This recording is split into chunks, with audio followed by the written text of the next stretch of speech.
এইদিকে অমলেটটা হয়ে গেছে।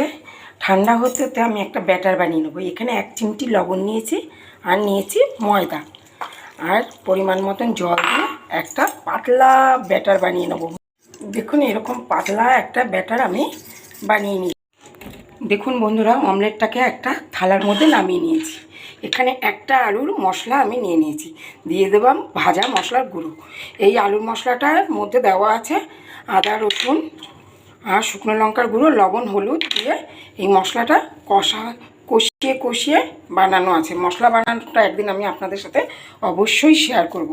এইবার দেখুন এই অমলেটের মধ্যে আমি একটা অমলেটেই যে কটা চপ হবে আপনারা দেখতে পারবেন। এই রকম ডিমের চপ আশা করি আমার অনেক বন্ধুরাই খাননি, তবে একবার বানিয়ে খেয়ে দেখবেন, ভীষণ ভালো লাগবে।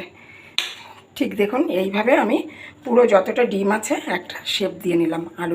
এইবার দেখুন বন্ধুরা, এই অমলেটটাকে আমি না এক হাতে ভিডিওটা করছি, আমার কোনো ভিডিও বানানোর স্ট্যান্ড নেই, মোবাইলটা হাতে ধরা আছে। এটা 2 হাতে করলে খুব সুবিধা হয়, মানে এই কাজটা যদি 2 হাতে করতে পারেন ভীষণ সুবিধা হবে।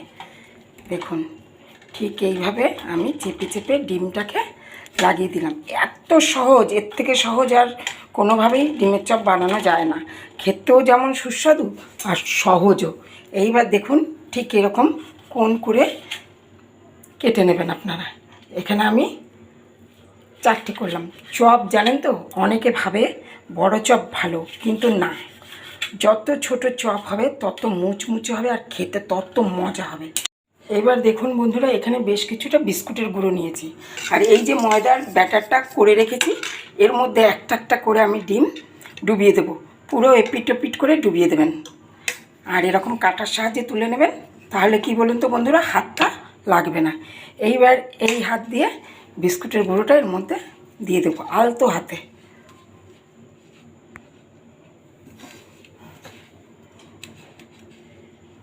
এইভাবে চেপে চেপে আমি আরও একটা করে আপনাদের দেখাচ্ছি যে কত সুন্দর বরফি টাইপের হবে, একটা শেপও চলে আসবে আর খেতেও কিন্তু দুর্দান্ত হবে। আবারও বলছি বন্ধুরা, আশা করি আমার অনেক বন্ধুই এইভাবে ডিমের চপ খায়নি।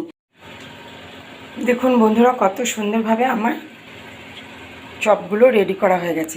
ভালোভাবে গরম হবে, সেই সময় আমি একে একে এই চপগুলো ছেড়ে দেবো। কাঁচা তেলে কিন্তু দেবেন না, তাহলে ফেটে যাবে। 4টেই আমি একসাথে দিয়ে দেবো। দারুণ দেখুন হালকা একটা কালার এসছে উপরে। এবার আমি উল্টে দেবো একে একে। এই জন্য এবার আমি নামিয়ে পরিবেশন করে দেবো।